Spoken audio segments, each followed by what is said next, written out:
Suatu hari, saat kota Madinah dalam suasana aman dan tenang, terlihat dari tempat ketinggian di pinggir kota debu tebal yang mengepul ke udara.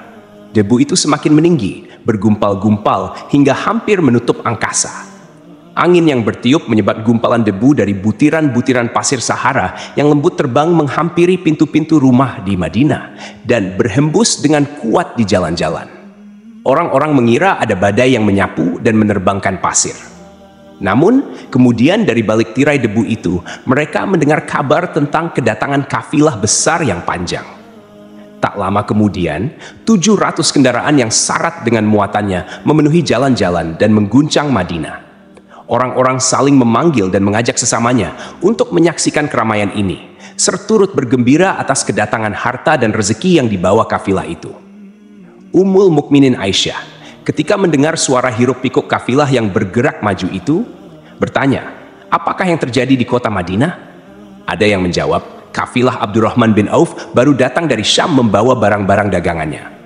Jadi, kafilah itu yang telah menyebabkan semua guncangan ini?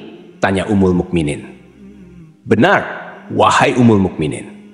Jumlahnya 700 kendaraan. Ummul Mukminin menggeleng-gelengkan kepala. Pandangannya menerawang jauh seolah-olah sedang mengingat-ingat peristiwa yang pernah dilihat atau ucapan yang pernah didengarnya. Kemudian ia berkata, aku pernah mendengar Rasulullah bersabda, aku melihat Abdurrahman bin Auf masuk surga dengan merangkak. Abdurrahman bin Auf akan masuk surga dengan merangkak? Mengapa ia tidak memasukinya dengan melompat atau berlari-lari kecil bersama angkatan pertama para sahabat Rasulullah? Sebagian sahabat menyampaikan cerita Aisyah kepadanya, maka ia pun teringat telah mendengarkan hadits ini dari Nabi lebih dari satu kali dan dengan redaksi yang berbeda-beda. Sebelum tali-tali pengikat perniagaannya dilepas, Abdurrahman melangkahkan kakinya ke rumah Aisyah lalu berkata kepadanya, engkau telah mengingatkanku suatu hadits yang tidak pernah kulupakan. Maka saksikanlah bahwa kafilah ini dengan semua muatannya beserta kendaraan dan perlengkapannya, aku persembahkan di jalan Allah Azza wa Jalla, tambahnya. Seluruh muatan 700 kendaraan itu dibagikan kepada semua penduduk Madinah dan sekitarnya sebagai perbuatan baik yang agung. Peristiwa yang satu ini saja sudah cukup untuk mengukir sebuah gambaran yang sempurna tentang kehidupan sahabat Rasulullah, Abdurrahman bin Auf. Dialah saudagar yang sukses, lebih sukses daripada kesuksesan yang pernah ada. Dia merupakan orang kaya dengan kekayaan yang melimpah ruah.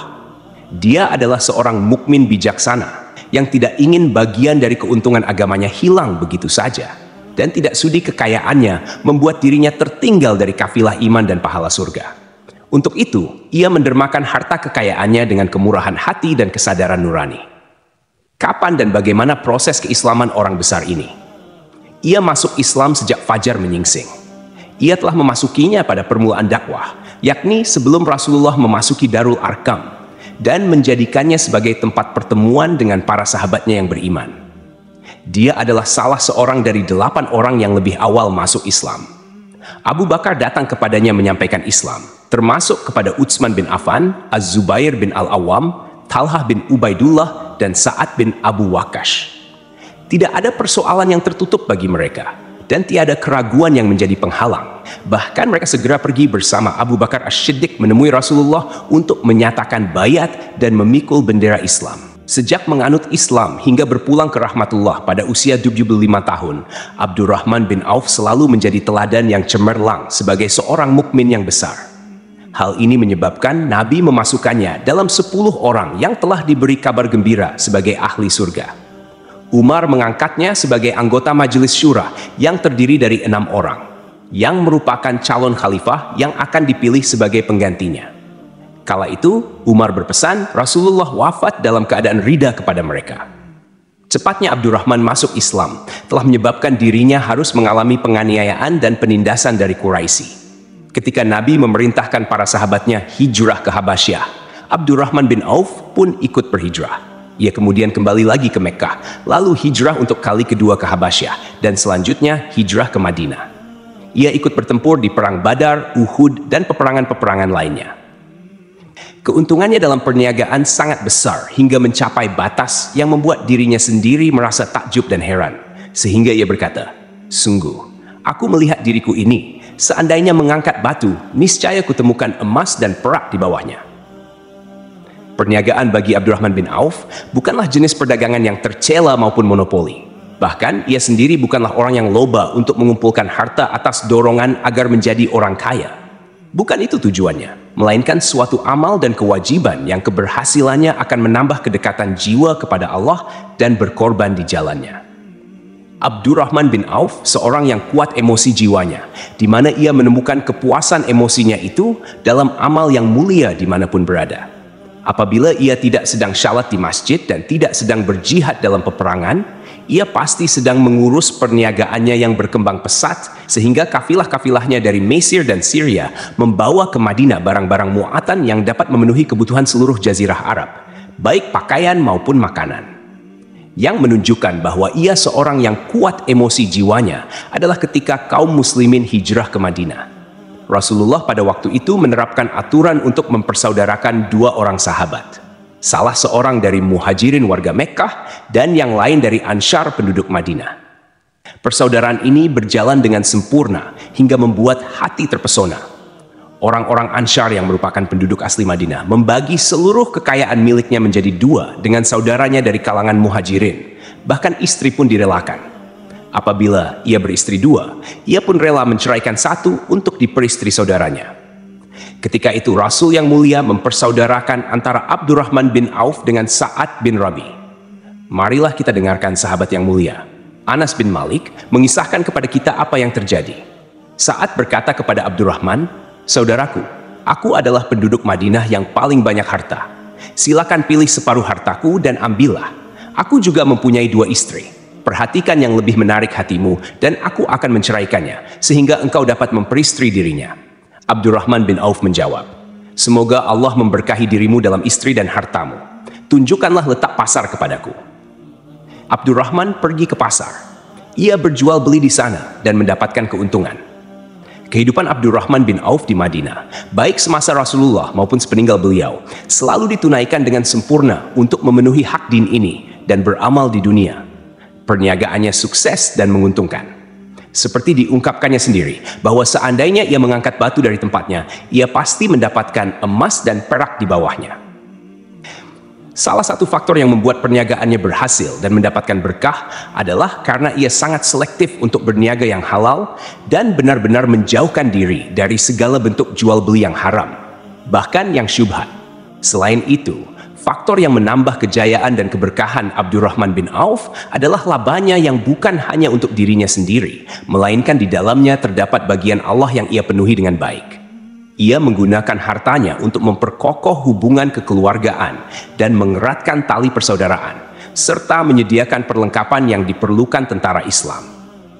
Bila total perniagaan dan kekayaan lainnya ditambah keuntungan yang diperolehnya dihitung, jumlah kekayaan Abdurrahman bin Auf dapat diperkirakan dengan memperhatikan jumlah yang dibelanjakan di jalan Allah, Rabb semesta alam. Suatu hari ia mendengar Rasulullah bersabda, "Wahai Ibnu Auf, engkau termasuk golongan orang kaya dan engkau akan masuk surga dengan merangkak. Karena itu, pinjamkanlah kekayaan itu kepada Allah, agar Dia mempermudah langkahmu." Sejak mendengar nasihat Rasulullah ini dan menyediakan bagi Allah pinjaman yang baik, Allah justru semakin melipat gandakan kekayaannya hingga berlimpah. Suatu hari ia menjual tanah seharga 40.000 dinar. Kemudian uang itu dibagi-bagikan semua untuk keluarganya dari Bani Zuhrah, untuk para istri Nabi, dan untuk kaum muslimin yang miskin. Pada kesempatan lain, ia menyerahkan 500 ekor kuda untuk perlengkapan tentara Islam. Pada hari lain, ia menyerahkan 1.500 kendaraan. Menjelang wafat, ia mewasiatkan 50.000 dinar untuk diinfakkan di jalan Allah. Ia juga berwasiat bagi setiap orang yang ikut perang Badar dan masih hidup, masing-masing mendapatkan 400 dinar. Hingga Utsman bin Affan juga mengambil bagian dari wasiat itu, meskipun termasuk orang kaya. Ia berkata, "Harta Abdurrahman bin Auf halal lagi bersih, dan memakan harta itu membawa keselamatan dan keberkahan." Ibnu Auf adalah seorang yang mengendalikan hartanya, bukan dikendalikan oleh hartanya. Sebagai buktinya, ia tidak mau celaka dengan mengumpulkannya dan tidak menyimpannya. Bahkan ia mengumpulkannya dengan tetap merendahkan hati dan dari jalan yang halal. Kemudian harta itu tidak ia nikmati untuk kepentingan sendiri, melainkan untuk dinikmati bersama keluarga, kerabat, rekan-rekan, dan masyarakat seluruhnya. Karena begitu luas pemberian serta bantuannya, ada yang mengatakan seluruh penduduk Madinah berserikat dengan Abdurrahman bin Auf pada hartanya. Sepertiga dipinjamkannya kepada mereka, sepertiga lagi dipergunakannya untuk membayar utang-utang mereka, dan sepertiga sisanya dibagi-bagikannya kepada mereka. Harta kekayaan ini tidak akan pernah membuat kegaan dan kesenangan pada dirinya selama ia belum menemukan jalan untuk membela agama dan membantu rekan-rekannya. Adapun untuk selain itu, ia selalu merasa khawatir terhadap kekayaannya. Suatu hari dihidangkan kepadanya makanan untuk berbuka, karena waktu itu ia sedang berpuasa. Ketika pandangannya tertuju pada hidangan tersebut, selera makannya pun bangkit. Namun ia justru menangis sambil berkata, Mus'ab bin Umair telah gugur sebagai syahid, dan ia jauh lebih baik daripada aku. Ia hanya mendapat kafan selai kain, yang jika ditutupkan ke kepalanya, maka kelihatan kakinya, dan jika ditutupkan ke kakinya, terbuka kepalanya. Demikian pula Hamzah yang jauh lebih baik daripada aku. Ia pun gugur syahid, dan saat akan dikuburkan hanya mendapatkan sehelai selendang. Dunia telah dihamparkan kepada kami seluas-luasnya, dan hasil sebanyak-banyaknya telah diberikan kepada kami. Sungguh kami khawatir bila pahala kebaikan kami telah disegerakan balasannya di dunia. Pada peristiwa lain, sebagian sahabatnya berkumpul bersamanya menghadapi jamuan makan di rumahnya. Tak lahat Senin sebelum berpulang di hadapan mereka, Abdurrahman menangis sehingga rekan-rekannya bertanya, "Apa yang buatmu menangis, wahai Abu Muhammad?"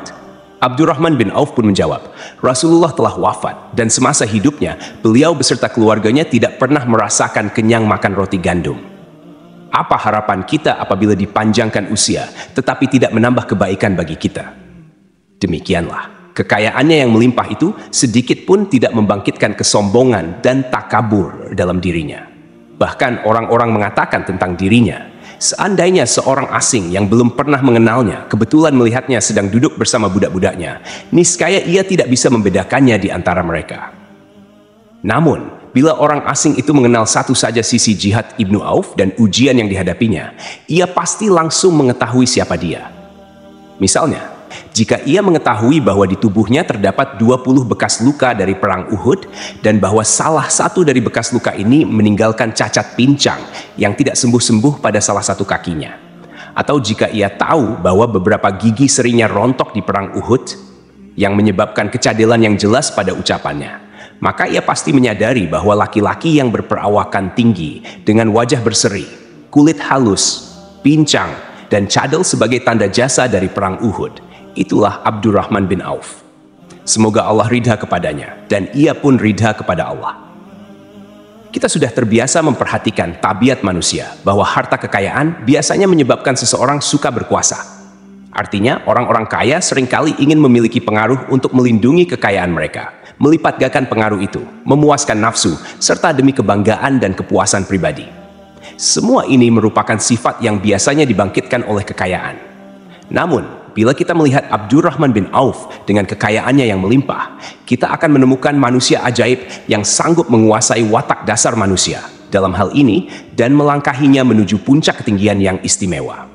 Peristiwa ini terjadi ketika Umar bin Al-Khattab hendak berpisah dengan rohnya yang suci dan memilih 6 orang di antara para sahabat Rasulullah agar mereka memilih salah seorang di antara mereka untuk menjadi khalifah yang baru.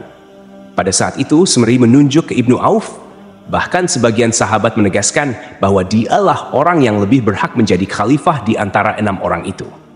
Namun ia menjawab, "Demi Allah, seandainya diambilkan pisau lalu ditaruh ke atas leherku, kemudian kalian menusukkannya sampai tembus, itu lebih aku sukai daripada menerima jabatan tersebut." Demikianlah, saat 6 orang terpilih itu mengadakan pertemuan untuk memilih salah seorang di antara mereka sebagai khalifah pengganti Al-Faruq, Umar bin Al-Khattab, Abdurrahman bin Auf telah menyatakan kepada rekan-rekannya bahwa ia telah melepaskan haknya yang dilimpahkan Umar kepadanya sebagai salah seorang dari 6 calon yang akan dipilih menjadi khalifah. Dengan demikian, kewajiban mereka untuk melakukan pemilihan itu terbatas di antara mereka berlima saja. Sikap zuhudnya terhadap jabatan pangkat ini dengan cepat telah menempatkan dirinya sebagai hakim di antara 5 orang tokoh terkemuka itu. Mereka menerima dengan senang hati agar Abdurrahman bin Auf menetapkan pilihan khalifah di antara mereka berlima. Ali bin Abi Thalib mengatakan, Aku pernah mendengar Rasulullah menyifatimu bahwa engkau adalah orang yang dipercaya oleh penduduk langit dan dipercaya pula oleh penduduk bumi. Ibnu Auf akhirnya memilih Utsman bin Affan untuk jabatan khalifah, dan yang lain pun menyetujui pilihannya. Itulah hakikat seorang laki-laki yang kaya raya dalam Islam. Apakah Anda telah memperhatikan bagaimana Islam telah mengangkat dirinya jauh di atas kekayaan dengan segala godaan dan penyesatannya itu? Dan bagaimana ia menempa kepribadiannya dengan sebaik-baiknya. Pada tahun 32H, tubuhnya berpisah dengan rohnya. Ummul Mukminin Aisyah ingin memberinya kemuliaan khusus yang tidak diberikannya kepada orang lain, dengan memberikan usulan kepadanya ketika ia masih terbaring di ranjang menuju kematian, agar bersedia dikuburkan di pekarangan rumahnya, berdekatan dengan Rasulullah, Abu Bakar, dan Umar. Namun, ia memang seorang Muslim yang telah dididik Islam dengan sebaik-baiknya, sehingga merasa malu bila dirinya diangkat dan disandingkan dalam kedudukan tersebut.